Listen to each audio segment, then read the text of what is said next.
So preparations for the CGL Tier 2 are going on with full swing, and I'm here starting a new practice series with you for the same on this channel in the English medium. Now, in this particular session, by the end of it, you will be able to understand or you will be able to analyze a few question types which may be asked, which are expected in the Tier 2 examination for the logical reasoning section, SSC CGL. Now, understand one thing from here is that this is like a demo session, a starter session, and this will continue for the next week also. So what I'm going to do is, this is a demo mock for you, right? And 30 questions are there in the reasoning section. So 15 we'll do today and 15 we'll do in another session, right? After that, I'll start solving full length detailed questions with you. This is just like a starter, and then we'll be picking up and practicing the full length questions for SSC CGL Tier, right? So let's start. This is the very first question in front of you, and you will see what are the question types. Okay, but understand one thing, don't unnecessarily go for increasing the difficulty level right away. Okay, for a lot of you, you might have given, you might be an improver student, so you might have come across this Tier 2 mock after a very long time. Or you might be a student who is probably sitting for Tier 2 mocks for the first time, or you might be a student who has just, after the Tier 1 everything has happened, now you have started giving your mocks again after a while. So the first mock is quite different. This is not the live mock. Okay, live mock was different what we solved yesterday, but this is a different mock. But a lot of you might, it might be new for you. So initially the mocks are going to take some time for you to get there. Don't right away start comparing with the last year's scores. Okay, let's start the very first question here without any further ado. Good evening, good evening, good evening, bacha. So now PM. Okay, I have I, J. If I just look at all the options, somewhere or the other, something or the other is repeating. Okay, number is not important because it's 20 only. So let's look at the first letter. So this is 16, 13 minus 3, 7, 4 minus 3. 13 minus 3 is going to start with J. Gone. Okay, after J, second one is K only. Third one will be 13, 15. So plus 2. 19, 21. So plus again. So this is going to be 17. Gone. The fourth one will give us our answer. So this is 421 minus 1 minus 3 probably. Square. Option D will be. Okay. So they will make questions wherein you will not be able to get away with the regular short tricks. It will take some time. Okay. 52 seconds though is slightly too. That is not the amount of time you were looking at. Anyways. Okay. Now just look at this question. Okay. Beautiful question. This is the kind of approach you need to have, you need to understand. Excellent question in front of you. The only problem is our mindset. And our mindset is what creates this illusion in front of us that the question is difficult. Just read the question. I'll take you through the whole journey of a student. Okay. Question is, transform the letters in overmatch. Apply what needs to be transformed. Shift each vowel forward by 3. Okay. And each consonant backward by 3. The consonant. Okay.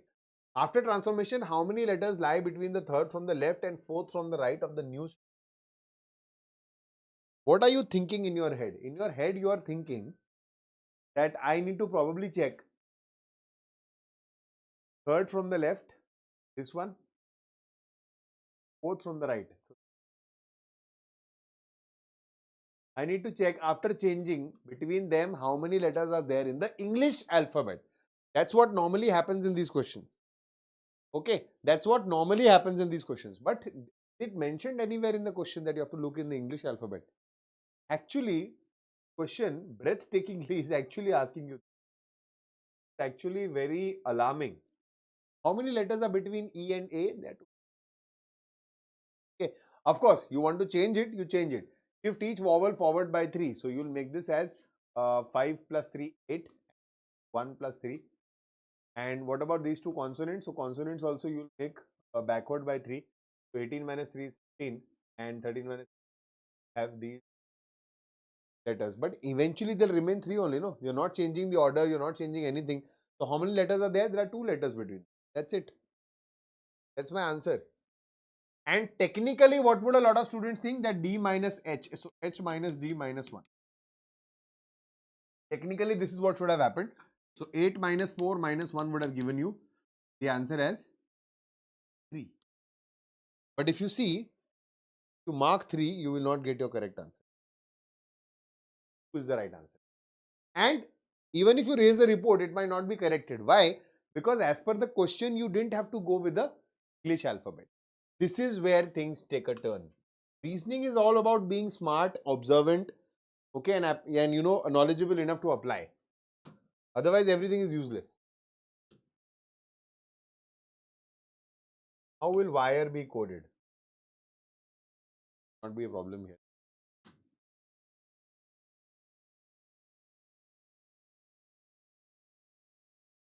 Yeah, exactly. Sangeeta, that is what majority of us think, but that is not the answer.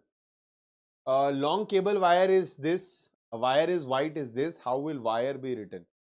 Okay, this should not be a problem. Long cable wire and wire is white. So wire 3.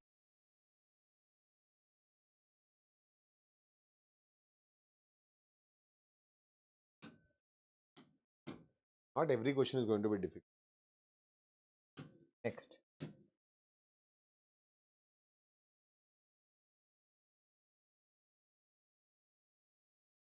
At sunset, sun is in the west, of course. You all know that. Ravi starts walking towards the sun at sunset. Then he turns right, walks straight, makes another right turn, finally a left turn. Which direction is he heading last? He is heading in the north. Okay. The other credible way to approach this is at sunset, the sun is in the west. Ravi is starting walking towards the sun. So he started walking in the west. Now he turns right, takes another right, turns left. What direction is he heading in the end? Two options. You can start from any direction. I love to start from left to right. So from left to right, I'll have right and right. So I'll have a 180-degree flip. It will now moving in the east. And now I'll say left. So after east and left is north. Or I will delete right and left and then I'll say this right. So from west and right is also north. In the end, it is moving north only. You don't have to draw this figure, right? So this is again a 4, 5 second, 6 second, 10 second at max. 30 seconds, right? Next. These are the kind of questions you can expect. See, this time there was a lot of expectation and speculation around the logical reasoning section before the CGL Tier 1 had started. What was the speculation all about? The problem was that we had seen new types of questions. Some questions which were there as a part of your syllabus but were never asked. And some of them were not even mentioned directly in the syllabus, but still they were asked. Okay. And it was a welcome change, I think. I had felt that, okay, there was a long time, it was a long due because the reasoning section needed to be, you know, changed. There needed to be an overhaul brought in the section. But because of whatever happened at that time, we did not see that expected change in the CGL Tier 1. Now, there is a two-way dilemma here. Point number one, either that expectation was correct, but that bomb will actually show its appearance in the Tier 2 exam, or that probably those introductions were only for the selection phase and the steno examinations, and they were not at all ever meant for the CGL. Okay, so we are not sure. Right now, currently, I am betting on the first one, the former one, expecting that the examination, Tier 2 examination, will have those new topics of reasoning. Address matching has always been a part of the syllabus, but nobody ever practiced that. So just go through one or two questions that can become challenging sometimes. Decision making, critical reasoning has always been a part of reasoning section. So focus on that as well. But the new topics also, input, output, uh, ethical reasoning. So all those things also we need to be careful about, right? Let's come back now. So record 1, record 2, compare the two tax invoice records. Okay, invoice number is given the same, GSTIN, buyer, Orion Tech Private Limited, amount 58,320. Okay, date 31st August 2020. Everything is same, but there is a difference. In observation, you will miss out, but if you observe carefully, you will see that this is 1Z5, 1Z6. Rest everything is the same. They're asking you, are these likely to be the same? A lot of people feel that only one letter change in GSTIN might not be a very big problem. But actually, Yes, all major details match is not the correct answer here. The invoice numbers are not different, but the GSTINs are different. And GSTINs being different is actually a very big thing. Everything can be the same, but GSTIN is a valuable identity. Okay. Next. Falguni has the following profile. You need to check for her selection or rejection. Okay. So her education is BE, Bachelor of Engineering in Chemistry, CGPA 6.9 out of 10. Masters of Engineering in Chemical Engineering has been passed. Okay. Experience is 2 years. Great. Age is 28 years. Perfect. Eligibility criteria for the position, age is 24 to 30 years. Okay. Qualification, so age criteria is being matched, right? Because her age is 28. Qualification should be ME in Chemical Engineering. She is already that, so that is also there. UG threshold, that means minimum score in the undergraduate should be 70%. Now we don't know that. Know the CGPA. So CGPA should be greater than equal to 7. 6.9. Okay. The problem is, as per the university's official conversion table, the problem is, I am not sure whether a lot of you are aware of this or not. If a university is marking as per CGPA system, they don't provide percentages. Okay. So either you calculate your percentage yourself, it is not mentioned anywhere on your mark sheet or your degree or anywhere. It is the CGPA is mentioned. And the other option is that they have a certain formula, because the CGPA is not only calculated by merely adding everything and dividing by a factor. It depends upon a lot of things, associated credit units, earned credit units, etc. So there is a formula every college follows. It's like the normalization formula. You put in your values there and you get your percentage. Okay. So technically, I am expecting a CGPA of 6.9 out of 10 generally, but he is scoring a CGPA. So the criteria is greater than equal to 7. Okay. But I don't know that this score will transpire to what percentage. Probably, if 6.9 was put into that formula and transferred into greater than 70%, he can still be selected. So this point is actually, I'm not sure of this point. Okay, whether he's actually matching the criteria, whether not clearing the criteria, we are not sure. So what you will do, a majority of the students, again here they are going to say the candidate is not to be selected, but I think the information is inadequate is the correct option. Okay, we are not sure of the formula and hence we can't deduce that whether 6.9 CGPA is actually greater than 70% or not. Okay, next.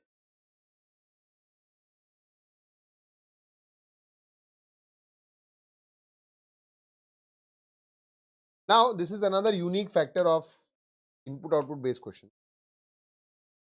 Generally, input output questions we have seen, they are almost, we are practicing whatever, even if we practice those questions, it is almost at par the banking question. Almost at par. I am not saying the exact level, but the easy level of banking questions. And what do is, we have an input, we have some steps, we have an output, we study the pattern, then we have a new input, we generate the output, and based on that we answer the question. But this is a new variation altogether. Now here they are asking you, what is the exact logic which is being followed? Okay. And the problem is, you will take some time to understand this question. Otherwise, it's a very easy question. But what exactly needs to be done in the exam if you come across this variation? See, firstly, you'll check the input. Lastly, you'll check the output. What will you see? You'll see that, okay, all my numbers are arranged in the descending order. All my words are arranged in some order. This is not the alphabetical order, but I'm not understanding. Probably they just left like this. No, tulip, moss, and oak. So yeah, I think only one arrangement. That is what most of you are going to think. Now you're going to go here. What is the logic behind the arrangement? Okay, numbers descending at the left, yes. Words arranged by increasing character count at the right. And that is when it is going to strike you, oh, character count. So these are 5 letters, these are 4 letters, and this is 3 letters. But it is written word are arranged by increasing character count at the right, and we have decreasing character count. Technically, option A should not be right. Okay, this is the journey of how a student is going to look at this question. Okay, be with me for a while. Be patient here. Words go left alphabetically. No, is it happening that? 15, 13, 20, no, that's not happening. So it's also incorrect. Numbers alternately move left and then right, words never move. This is where you will realize, this is exactly where you will realize that the question was not asking you what was the logic in the output. The question was asking you what logic was being followed in each step. In each step. So all your credibility is gone now. in this question. You have to start again. Okay, start again. Look at the fourth option also. Numbers descending at the right. No, that's not true. Okay. So now you think again. So from input to first step, what exactly is happening is the largest number is going at the back. Correct? Rest everything is pushed back. Everything is together. No other change. In the next step, everything is the same. Just that the word oak has gone in the end. Why? Because 3-letter word. Smallest number of characters has gone towards the right. And the rest of them are the same. So push back. Now again the next number is come in the front, 69, and then there is a pushback. Then in the end, Moss is coming in the front, pushback. So what exactly is happening is the numbers are descending at the left. Descending order, they are being arranged on the left hand side. And the words are arranged by increasing character count at the right hand side. Letters, now 4th letters, now 5 letters. Don't go by their placement order. Go by which order they are being moved in. In each step. Option A, that is why becomes the correct. Understood? Now that's the whole journey a student goes through, right? A regular student. If you're looking at this question for the first time. Okay. And that is what the purpose of this question is. To up your time as much as possible. This is still very decent. This is still very decent. Though it could have been solved, let's say within a minute or approximately touching a minute. So almost 24-25 seconds extra they are going here. But still, this is what the purpose of these questions are. That is the beauty of variation. Easy. Best judgment means you'll just look at intelligence based questions. On a crowded railway platform, you notice an unattended bag left near a pillar. Okay. No one claims it despite announcements for the next train. There are families and children nearby. What do? You open the bag carefully to check for an ID and call the owner. Of course not. Please never do that. Inform the station staff or security at once and keep safe distance. Discouraging others from approaching until officials arrive. I think, of course, that's the answer. Move the bag to an empty corner so it is away from the crowd. Don't touch. Click photos and warn people on social media about a potential. Option B is the right answer. The point here is understand. Whenever you're giving mocks or you're practicing, and if you're coming across questions which involves ethics, moral ethics, social ethics, whatever, okay, or intelligence, social intelligence, emotional intelligence, always remember what is the moral value which is trying to be delivered. What is the point which is trying to be delivered? In here, it's about the duty of a citizen. And it has been reiterated multiple number of times that if you come across any article which is suspicious, please do not end up engaging with it, touching it, etc. and prevent others from doing so too. The problem is we all know this in theory, but in practice, very few people actually have that courage to stand up and announce it. Otherwise, if you're looking at some bag, most of us are going to be like, oh, maybe somebody might have forgotten it. Going to carry a bomb. All these things are very rare in public life. It never happens. It's not going to happen to me. Just a story. Just happens in news. Just happens in the in TV, in films, etc. Might be somebody might have forgotten. If I create a fuss and if it is nothing, going to laugh at me. That problem mindset needs to be tackled. These questions are not given here merely for the sake of it. If you look at this question, this is a 1 second, 5 second question. This was. The purpose is what is your thought process? Because if you are actually going to clear this exam and become officers, maybe torch bearers of our future, you need to have that thought process. Ask yourself that. Okay, you're really ready for the duty. Okay, this one, interesting question again. Okay, let's see. Yeah, this is. Okay, conclusion is Q is greater than L. So the moment I come here, I can see that okay, Q and L cannot be related. X is less than Z. Again, X, same thing, X will not be related. Okay, can I replace Q, L and X, Z? No, I cannot. Not do that. That case, both conclusions are not correct. That is neither conclusion 1 nor 2 is my correct answer. This is very easy. 18 seconds. Next.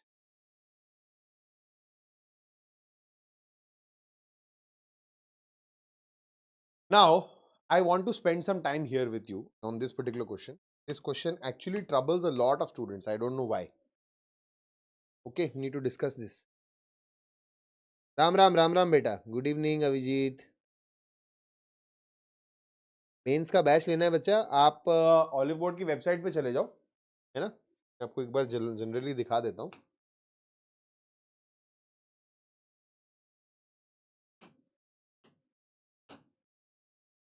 Oliveboard की इस website पे चले जाओ, यहाँ पे courses पे click कर दो, यहाँ पे सारी डिटेल्स आ जाएंगी, मेंस का जो बैच अभी रनिंग है जिसमें प्रैक्टिस चल रहा है वो आप देख सकते हैं. Let's come back now. So I want to specifically spend some time here with all of you. See, some of you have understood, they have cracked the code, wonderful. Some of you, they still struggle with this particular type of question. This is a very famous type of question in SSC CGL Tier 2 and CHSL Tier 2 also, as far as letter analogy is concerned. Understand the problem statement first. What is the problem statement? The problem statement is, what is the issue? The issue is, letter analogy is a very easy concept. So far, we have always been solving it by corresponding logic.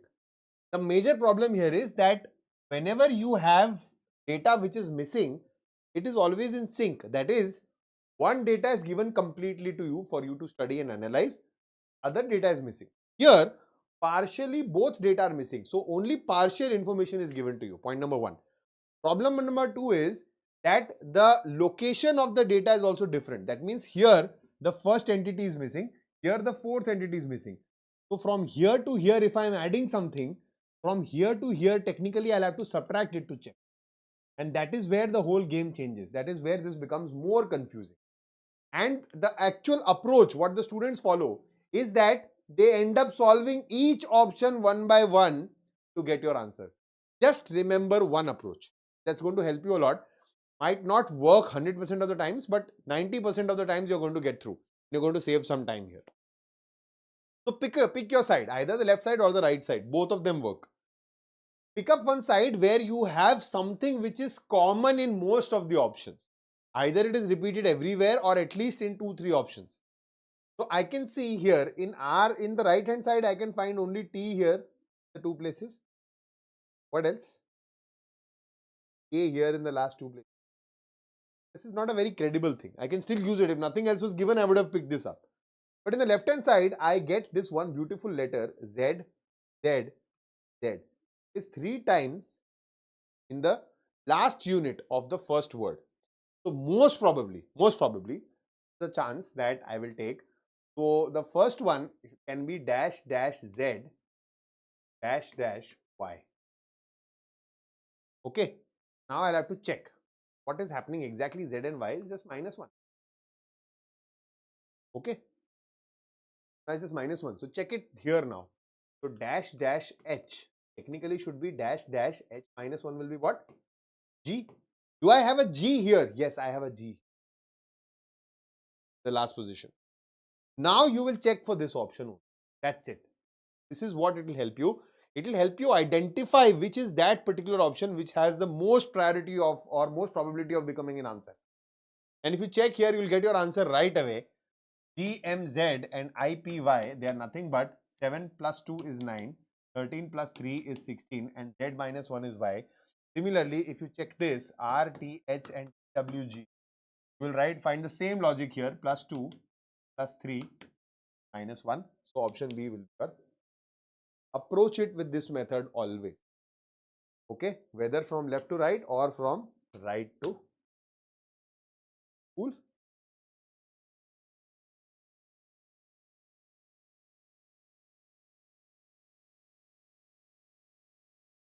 Data sufficiency. Okay. Data sufficiency, please pay attention to your options, everybody.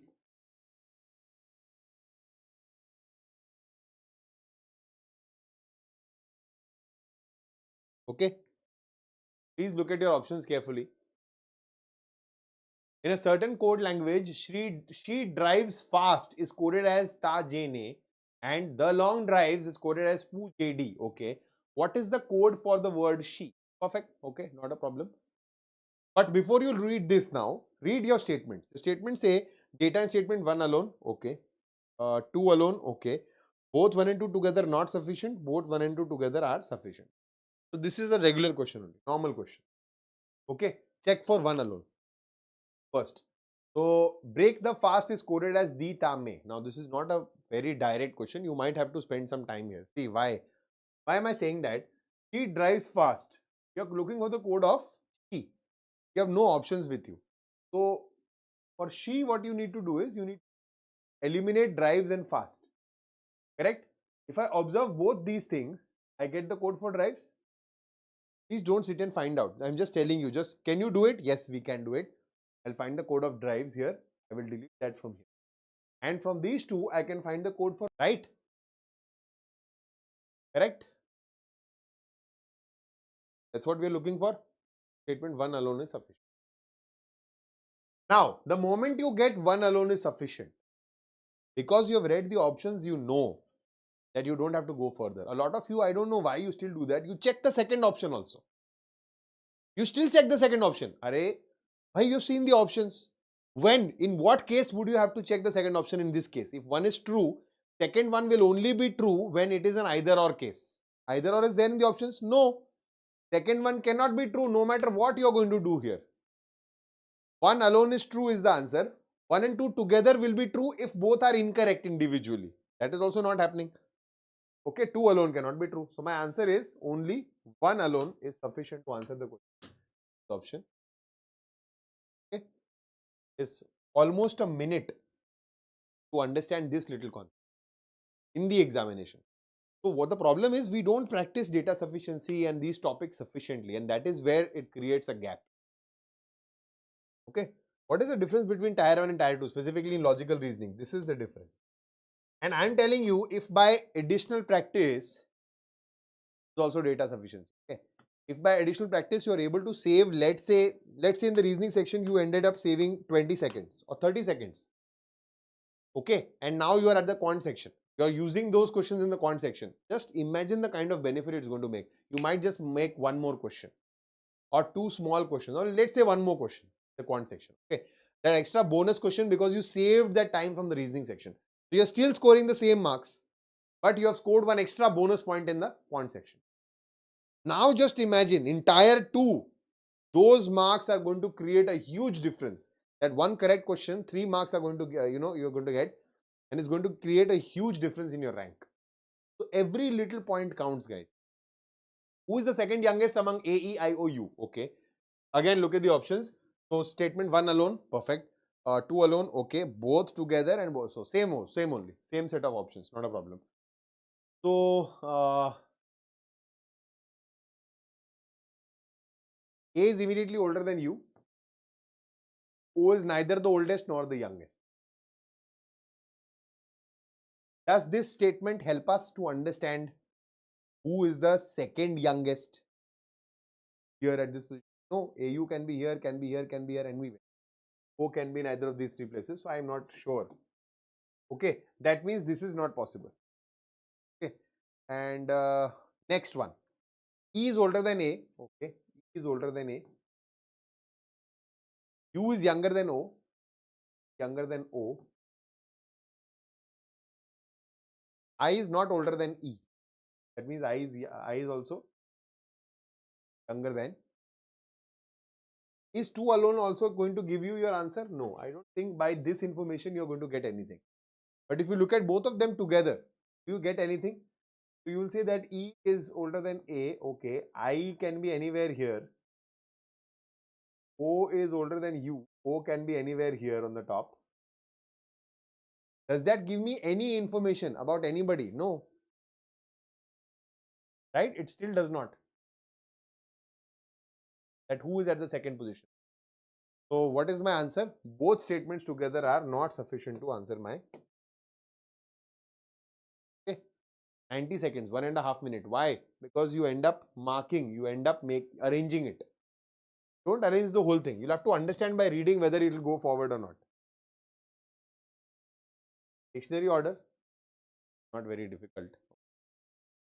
So need all the 4 options here in the same.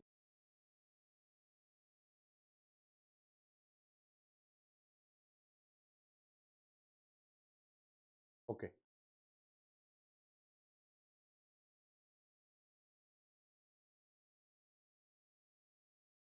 Thank you, Sai Kalyan, for pushing everybody to like this video.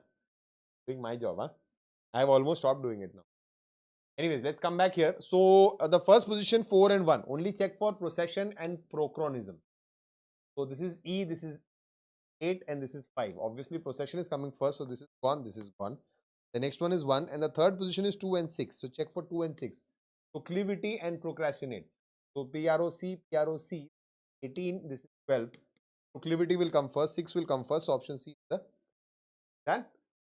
You don't even have to look at procuration, procuratory, procumbent. Not required. Okay. Option C is the correct answer. The question, 38 seconds. Good job.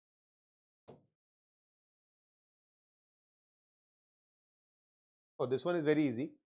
Flip-flops, sneakers, loafers, brogues. Boys, I am expecting good answers from you here. Okay. Majority of the boys I am expecting, they will know these answers. They will know this answer because I have known a lot of boys, they are interested by shoes somehow. And these are all types of footwear. Shoes specifically. Sneakers, they are your casual, normal sneakers, pull-ins, shoes. Loafers can be, not exactly, but can be like sneakers without laces. They are also casuals, semi-casuals, but they are slip-ons. So you're just putting your leg inside and removing it. It's like they used to be, once upon a time, they used to call them boats. But now boats are different, loafers are different. Brogues are very formal. Those formal brown tan leather shoes, they are brogues. Flip-flops are open, they are like slippers. So they are footwear only. All four of them are footwear. But sneakers, loafers and brogues are types of shoes. Whereas flip-flops are not shoes. Your legs are not covered here. So option A will be the okay. But if you don't know this, then it is gone.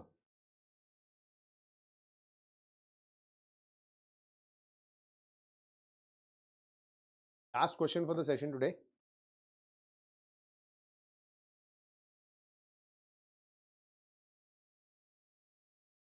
A woman introduces a man as only brother of my daughter's paternal grandfather's daughter. So my daughter's is woman's daughter. My daughter's paternal grandfather.